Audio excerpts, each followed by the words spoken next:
Hello friends, my self Anamika Gautam और आप सभी का स्वागत है कोर फार्मेसी में। तो हमने जो 150 एमसीक्यूज़ की सीरीज शुरू की थी उसमें आज हम पढ़ेंगे ह्यूमन एनाटॉमी एंड फिजियोलॉजी के 15 एमसीक्यूज़ जो कि इस वीडियो लेक्चर में कंप्लीट करेंगे। इसी तरीके से हमारी 150 एमसीक्यूज़ की जो सीरीज़ है वो अलग अलग सब्जेक्ट्स की कंप्लीट होने वाली है। तो उसके बाद हम थ्योरी स्टार्ट करेंगे। तो अगर आप लोग नए हैं कोर फार्मेसी के चैनल पर तो आप हमारे चैनल को लाइक शेयर सब्सक्राइब करें, कमेंट करते रहें, हमारे साथ पढ़ते रहें साथ साथ। चलिए क्वेश्चन नंबर फर्स्ट से हम शुरू करते हैं। क्वेश्चन नंबर फर्स्ट है, what is the largest organ in the human body? कौन सा ह्यूमन बॉडी के अंदर लार्जेस्ट ऑर्गन है? हार्ट, स्किन, लीवर या लंग? और सही आंसर हो जाएगा स्किन। स्किन हमारे बॉडी का लार्जेस्ट ऑर्गन है और ये बात हमेशा ध्यान रखिएगा। स्किन हमारा लार्जेस्ट ऑर्गन है ह्यूमन बॉडी का और ये कवर करता है 1.2 टू 2 स्क्वायर मीटर एक एडल्ट के अंदर, यंग के अंदर, जो कि हमें इन्फेक्शन से बचाता है, हमारे टेम्परेचर को रेगुलेट करता है और हमारी बॉडी से जो वाटर लॉस हो जाता है उसको मेंटेन करता है। हार्ट इसका आंसर नहीं होगा क्योंकि वाइटल ऑर्गन है, लार्जेस्ट नहीं है। लीवर हमारा क्या है? लार्जेस्ट इंटरनल ऑर्गन है, ठीक है, बट स्किन से छोटा है। लंग क्यों नहीं होगा? क्योंकि लार्ज सरफेस एरिया, अगर कहीं क्वेश्चन आएगी large surface area occupied by which organ, then answer should be lung, जो कि गैस को एक्सचेंज करता है, लेकिन ये लार्जेस्ट ऑर्गन नहीं है। नेक्स्ट क्वेश्चन है, मसल इन क्वाइट इंस्पिरेशन।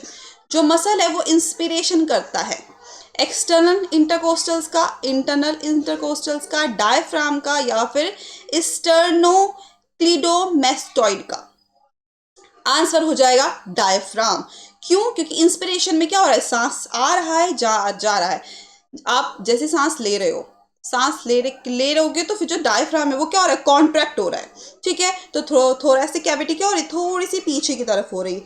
जैसे छोड़ दे रहे हो वैसे वो थोरेसिक कैविटी क्या हो रही है? उसकी डायमेंशन आगे की तरफ आ रही है, वर्टिकल हो जा रही है, ठीक है। तो इसी तरीके से जो डायफ्राम है वो काम करता है और ये क्वाइट क्या करता है? इंस्पिरेशन का काम करता है, हमारे लंग में एयर के आने जाने को कंप्लीट करता है।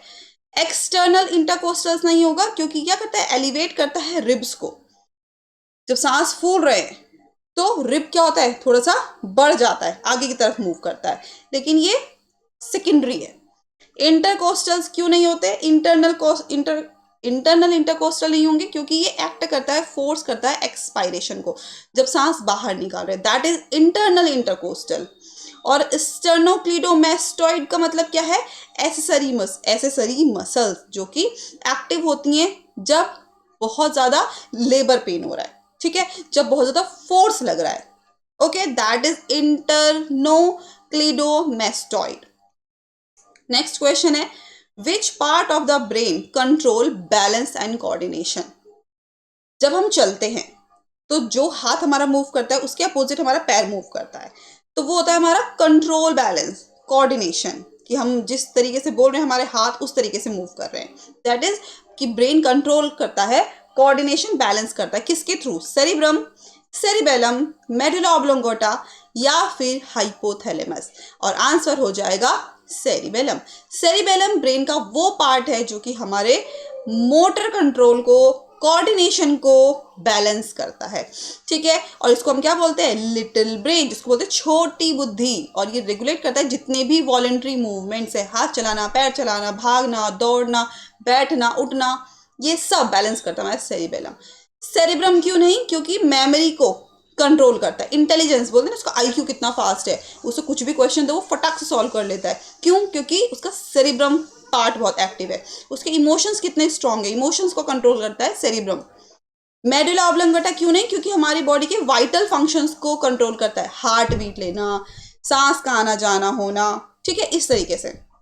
हाइपोथैलेमस क्या करता है? रेगुलेट करता है हमारे भूख को, थर्स्ट को, हमारे हॉर्मोन्स को, हमारी बॉडी टेम्परेचर को, इसलिए इसका आंसर क्या है? सेरिबेलम।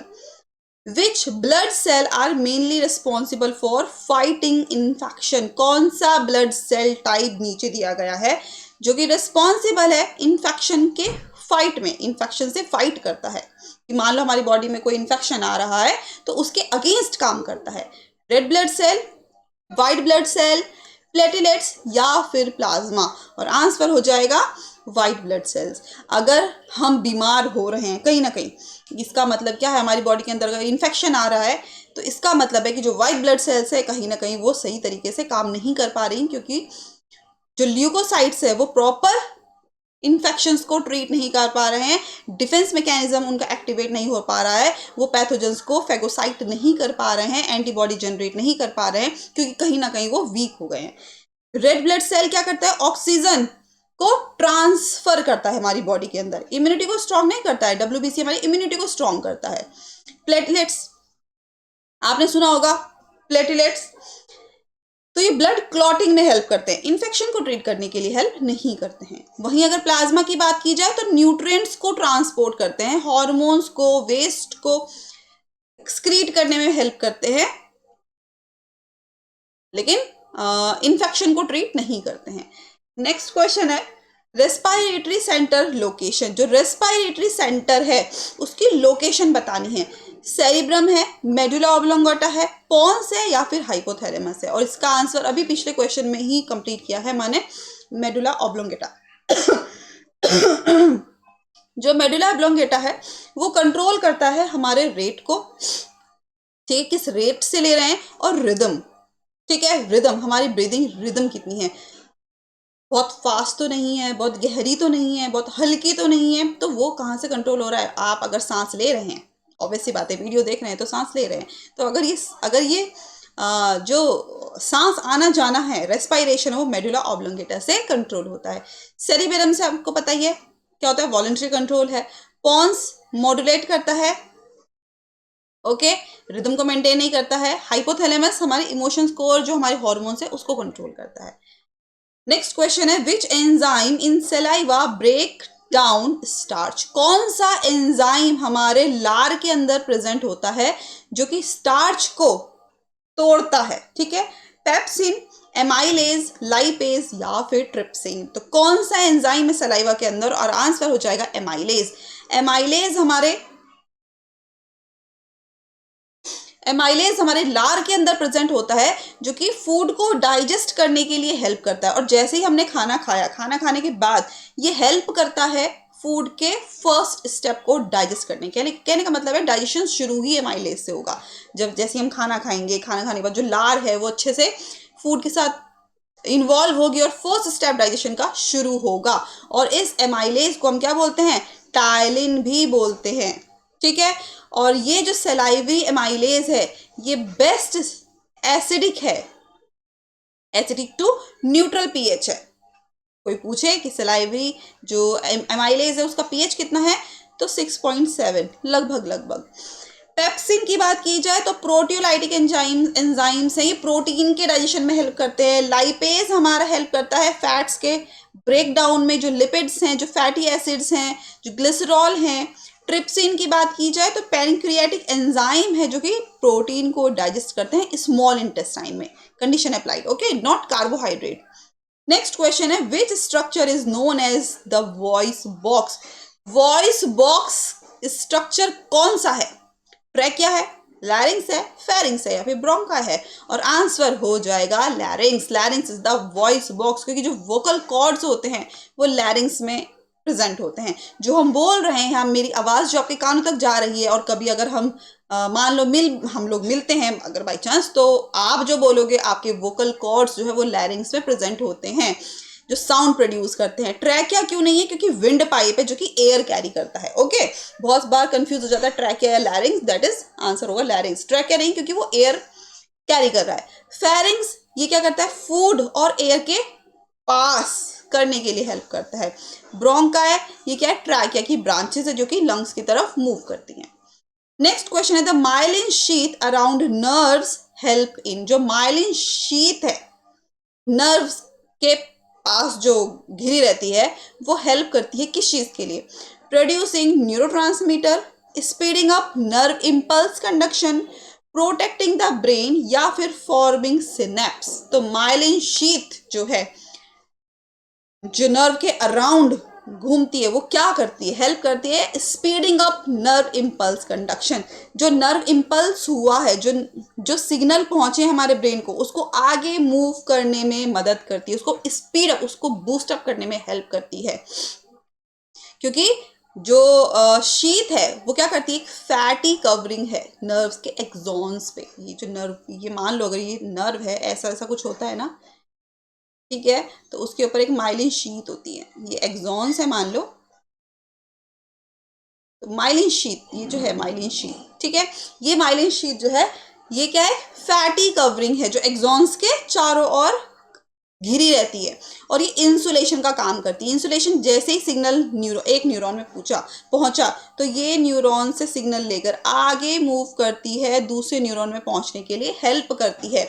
और क्योंकि जो इम्पल्स है वो खुद मूव तो नहीं करते हैं भाई, करंट है, करंट अगर हम इम्पल्स को करंट समझें तो करंट खुद ब खुद तो आगे मूव नहीं करेगा, उसे एक कंडक्टर चाहिए, ठीक है। जैसे कि अगर उसमें हम एक तार लगाते हैं, तार के थ्रू वो करंट फ्लो करेगा। इसी तरीके से जो न्यूरॉन के अंदर जो सिग्नल पहुंचे हैं, जो हमने ब्रेन में जो मैसेज पहुंचा है, वो किसके, माइलिन शीथ के थ्रू आगे बढ़ता है।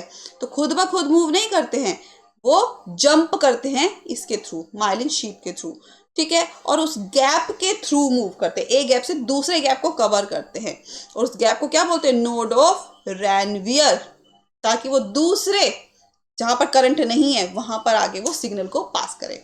ओके, प्रोड्यूसिंग न्यूरोट्रांसमीटर इसका आंसर नहीं होगा, क्योंकि प्री सिनेप्टिक न्यूरॉन्स के द्वारा ये कंप्लीट होते हैं, माइलिन शीथ के द्वारा नहीं होते हैं।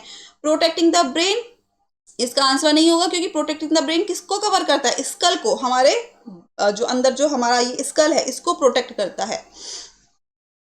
फॉर्मिंग सिनेप्स क्यों नहीं होगा, क्योंकि सिनेप्स किससे बने होते हैं, ये बने होते हैं एक्सॉन टर्मिनल और डेंड्राइट से, इसीलिए माइलिन शीथ हेल्प करता है as a insulator. Next question है, which hormone triggers ovulation in females. कौन सा हार्मोन है जो कि फीमेल्स के अंदर ओव्यूलेशन को ट्रिगर करता है, बढ़ाता है। क्या एफएसएच है, क्या एलएच है, क्या एस्ट्रोजन है, या फिर प्रोजेस्टेरॉन है। और इसका आंसर हो जाएगा luteinizing hormone, LH. Luteinizing hormone help करता है ओव्यूलेशन में, और ये ओव्यूलेशन के लिए बहुत हेल्पफुल है, जो कि क्या करता है, ये कॉज करता है ग्राफिन फॉलिकल्स जो होती हैं, जो ओवरीज में जो ग्राफिकन फॉलिकल्स होते हैं उसको मैच्योर करने में, उसको बड़ा करने में। और ओव्यूलेशन हेल्प करता है कब, जब ये रप्चर हो जाते हैं ग्राफिकल फॉलिकल्स, और इसमें से एक एग रिलीज होता है जिसको बोलते हैं सेकेंडरी oocytes। कहाँ से, ओवरी से। एफएसएच नहीं होगा इसका आंसर, क्यों, क्योंकि एफएसएच क्या करते हैं, फॉलिकल स्टिमुलेटिंग हार्मोन है, जो फॉलिकल्स हैं उसकी ग्रोथ के लिए हेल्प करते हैं, उसको फॉलिकल्स को मैच्योर करते हैं, लेकिन ओव्यूलेशन को ट्रिगर नहीं करते हैं। एस्ट्रोजन क्या करता है, एंडोमेट्रियम की लेयर को थिक करता है, कंट्रीब्यूट करता है एलएच को, लेकिन डायरेक्टली ये ओवुलेशन नहीं करता है। प्रोजेस्टेरॉन की बात की जाए तो जो प्रोजेस्टेरॉन है वो मेंटेन करता है यूट्रस की लाइनिंग को ओवुलेशन के दौरान, और पोस्ट ओवुलेशन, जब ओवुलेशन खत्म हो जाता है उसमें हेल्प करता है, लेकिन ट्रिगर नहीं करता है। नेक्स्ट क्वेश्चन है, which is the longest bone in the human body. अब ये बताना है हमारे शरीर के अंदर सबसे लॉन्ग बोन कौन सी है। तो मैं आपको हिंट दे देती हूं, थाई बोन हमारी सबसे लॉन्गेस्ट बोन है। अब इनमें से बताओ थाई बोन को हम क्या कहेंगे, ह्यूमरस, टिबिया, फीमर, या फिर फिबुला। और आंसर हो जाएगा फीमर। फीमर क्या होती है, हमारी थाई बोन है, और थाई बोन हमारी लॉन्गेस्ट बोन है हमारी ह्यूमन बॉडी के अंदर, और सबसे ज्यादा स्ट्रॉन्गेस्ट बोन है। बोलते हैं हमारे पैरों पे पूरे शरीर का वेट घिरा हुआ है, तो पैरों पे कौन सी बोन उस वेट को संभाले रखी है, फीमर, ठीक है। तो लॉन्गेस्ट और स्ट्रॉन्गेस्ट बोन है, और ये हिप टू नी तक फैली हुई है, ठीक है, जो हमारे बॉडी को सपोर्ट करती है भागने में, दौड़ने में, चलने में। ह्यूमरस बोन क्यों नहीं है, क्योंकि ये लॉन्ग बोन है लेकिन अपर आर्म की, हमारे हाथ वाली, लेकिन ये शॉर्टर है किससे, फीमर से। टिबिया नहीं है क्योंकि ये शिन बोन है, छोटी बोन है। लॉन्ग वेट बियर है, भाई हम कलाई से क्या करते हैं, सब वेट उठा लेते हैं, तो वेट बियरिंग है, लॉन्गेस्ट नहीं है। फिबुला इसका आंसर नहीं है, क्योंकि फिबुला क्या है, बहुत छोटी बोन है, ये हमारे जो नीचे, जो घुटने से नीचे वाला जो हिस्सा है वो बोन होती है, मी मसल से अटैच होती है, लॉन्गेस्ट नहीं है। सर्फेक्टेंट सिक्रेटेड बाय, जो सर्फेक्टेंट है, आपने सुना होगा कि अब तक तो हमने सुटीक्स में सुना है कि भाई सर्फेक्टेंट्स क्या होते हैं, लेकिन अब बताओ कि सर्फेक्टेंट जो है वो सिक्रीट होता है किसके द्वारा? टाइप 1 एल्वियोलर सेल के थ्रू, टाइप 2 एल्वियोलर सेल के थ्रू, मैक्रोफेजेस के थ्रू, या फिर गोबलेट सेल के थ्रू। तो surfactant secreted by type 2 alveolar cell, type 2 alveolar cell के थ्रू सर्फेक्टेंट रिलीज होते हैं। क्यों? ताकि जो एल्वियोलाई है उसके बीच में कहीं फ्रिक्शन ना हो जाए, वो सरफेस टेंशन जो होती है एल्वियोलाई के, ये लंग्स हो गए ना भाई, मान लो ये लंग्स है, तो इसमें क्या है, छोटे छोटे एल्वियोलाई हैं, और इन एल्वियोलाई के बीच में कहीं कहीं सर्फेक्टेंट्स रिलीज होते हैं, किसके थ्रू द्वारा? टाइप 2 एल्वियोलर सेल के द्वारा, जिनको बोलते हैं नीमोसाइट्स। नीमोसाइट्स के थ्रू ये सर्फेक्टेंट रिलीज होते हैं लंग के अंदर, ताकि ये जो सरफेस टेंशन है भाई, आपस में जो फ्रिक्शन होगा उस फ्रिक्शन को कम कर सके, क्यों? ताकि जो एल्वियोलाई है वो रप्चर ना हो जाए, उनको कोई डैमेज ना पहुंच जाए, ठीक है, और सांस आने जाने में किसी तरीके की रुकावट ना हो जाए। इसीलिए जो टाइप 2 एल्वियोलर सेल्स है, नीमोसाइट्स जो हैं, वो सर्फेक्टेंट्स रिलीज करते हैं। टाइप 1 इसका आंसर नहीं है। क्यों? क्योंकि ये क्या है, ये बहुत पतली गैसेस के एक्सचेंज करता है, मतलब एक थिन सरफेस है, पतली सी सरफेस है, सर्फेक्टेंट रिलीज नहीं करते हैं। मैक्रोफेजेस इसका आंसर नहीं है, क्योंकि मैक्रोफेजेस क्या करता है, एल्वियोलाई के अंदर इम्यून डिफेंस कॉज करता है। अगर हमारे सांस के दौरान हम कोई ऐसा इन्फेक्शन इनहेल कर ले तो उसको मैक्रोफेजेस क्या करते हैं, लंग्स में प्रोटेक्ट करते हैं, इम्यून मेंटेन करते हैं। गोबलेट सेल क्यों नहीं है? क्योंकि गोबलेट सेल क्या रिलीज करते हैं, म्यूकस, खांसते हैं ना, कफ आता है, गोबलेट सेल के थ्रू। नेक्स्ट क्वेश्चन है, exchange of gases in the lungs occurs at, जो एक्सचेंज हो रहा है गैसेस का, आना जाना जो हो रहा है लंग्स में, वो किसके द्वारा हो रहा है? ब्रोंकाई, एल्वियोलाई, ट्रैकिया और प्लूरा। और इसका आंसर तो आपको सच में पता ही होगा, आंसर है एल्वियोलाई। तो गैसेस का एक्सचेंज होना हमारे लंग्स के अंदर पूछा गया है, बॉडी के अंदर नहीं पूछा गया है, ठीक है, लंग्स के अंदर वो कौन करते हैं? एल्वियोलाई। तो एल्वियोलाई क्या है, बहुत छोटी छोटी एक सैक है, पाउचेज हैं, जो कि ऑक्सीजन वहां पर भरी रहती है, ठीक है, और ऑक्सीजन है तो क्या होगा, ब्लड होगा, क्योंकि ब्लड ही ऑक्सीजन को कैरी करता है। तो ऑक्सीजन को लाना और कार्बन डाइऑक्साइड को छोड़ना, ये काम होता है एल्वियोलाई का। ब्रोंकाई, ट्रैकिया जो है वो एयर को कंडक्ट करते हैं, एयर को लेते हैं। प्लूरा कवर करता है लंग को, अगर हमारा ये लंग है तो इसको कवर करे रखता है प्लूरा। नेक्स्ट क्वेश्चन है, the gap between two neuron is called, ये जो दो न्यूरॉन्स हैं, ठीक है, ये मैंने रफ बना दिया है बस ऐसे ही, ये जो दो न्यूरॉन हैं, वही बहुत सारे न्यूरॉन्स है ना, तो दो न्यूरॉन्स के बीच का जो ये गैप है, ये वाला जो गैप है, ये क्या कहलाया जाता है? डेंड्राइट, एक्सॉन, सिनेप्स या सोमा? और आंसर हो जाएगा, आई होप आप सही बताएंगे, सिनेप्स। सिनेप्स हमारे दो न्यूरॉन्स के बीच का गैप है भाई, लास्ट में डेंड्राइट्स आते हैं ना, तो इसके बीच में ये गैप है, ठीक है, ये प्री न्यूरॉन है, ये पोस्ट न्यूरॉन है, और इसके बीच में जो है वो सिनेप्स, और इसको हम क्या बोलते हैं, सिनेप्टिक क्लेफ्ट भी बोलते हैं, इसको ध्यान रखिएगा, सिनेप्टिक क्लेफ्ट। और इसको जो सिनेप्स है वो जंक्शन है जहां पर न्यूरोट्रांसमीटर्स क्या होते हैं, ट्रांसमिट होते हैं भाई, एक न्यूरॉन से सिग्नल आया दूसरे न्यूरॉन में ट्रांसमिट हो गया, कैसे, किसके थ्रू, सिनेप्टिक क्लेफ्ट के थ्रू या फिर सिनेप्स के थ्रू। डेंड्राइट्स क्या करते हैं, रिसीव करते हैं सिग्नल्स को, कि कुछ भी आपने देखा, सुना, या कुछ भी ऐसा महसूस हुआ जो ब्रेन में सिग्नल पहुंचा, तो वो डेंड्राइट्स क्या करते हैं, रिसीव करते हैं, और यही डेंड्राइट्स क्या करते हैं, फिर आगे पास होते हैं और दूसरे न्यूरॉन में आगे ट्रांसमिट करते हैं। एक्सॉन्स क्यों नहीं है? क्योंकि एक्सॉन्स क्या करते हैं, सिग्नल्स को आगे सेंड करते हैं। सोमा क्यों नहीं है? सोमा क्योंकि एक सेल बॉडी है। नेक्स्ट क्वेश्चन है, in males sperm is produced in, males के अंदर जो स्पर्म है प्रोड्यूस होता है, आंसर लिखा हुआ है सेमिनिफेरस ट्यूब्यूल से। ऑप्शन है एपिडिडाइमिस, वेस डिफरेंस या सेमिनल वेसिकल, तो आंसर हो जाएगा सेमिनिफेरस ट्यूब्यूल्स, ठीक है। क्यों? क्योंकि जो हमारे जो मेल्स हैं, जो स्पर्म है वो प्रोड्यूस होता है सेमिनिफेरस ट्यूब्यूल से, और ये कहाँ पर प्रेजेंट होते हैं, टेस्टिस में प्रेजेंट होते हैं। और इस प्रोसेस को जब टेस्टिस स्पर्म्स को प्रोड्यूस कर रही होती है उसको बोला जाता है स्पर्मेटोजेनेसिस। क्योंकि स्पर्म का जेनेसिस हो रहा है, जनरेट हो रहे हैं। और ये ट्यूब्यूल्स अपने अंदर जर्म सेल रखते हैं, जिनको क्या बोला जाता है, ये जर्म सेल हेल्प करते हैं स्पर्म के प्रोडक्शन में। और सर्टोली सेल्स क्या करते हैं, जो स्पर्म है उसके अंदर बहुत ज़्यादा न्यूट्रिशन प्रेजेंट रहता है, उन न्यूट्रिशंस को मेंटेन करते हैं स्पर्म के अंदर। एपिडिडाइमिस नहीं होगा क्योंकि ये स्पर्म को मेच्योर और स्टोर करे रखते हैं, प्रोड्यूस नहीं करते हैं। वास डिफरेंस नहीं होगा क्योंकि ट्रांसपोर्टेशन का काम करता है स्पर्म से, ठीक है, एपिडिडाइमिस से यूरिथ्रा की तरफ, लेकिन प्रोडक्शन नहीं है। सेमिनल वेजाइकल नहीं होगा इसका आंसर, क्योंकि सेमिनल फ्लूइड को प्रोड्यूस करते हैं, ठीक है, स्पर्म नहीं। और आज का last question, Broca's area function. I hope आपने ये क्वेश्चन नहीं देखा होगा कहीं भी, अगर आपको पता है तो फटाफट से लास्ट क्वेश्चन में कमेंट कीजिए इसका आंसर क्या होगा। ब्रोकाज एरिया फंक्शन क्या है, विजन, स्मेल, स्पीच प्रोडक्शन या फिर हियरिंग। तो ब्रोकाज एरिया फंक्शन क्या है, आंसर हो जाएगा स्पीच प्रोडक्शन।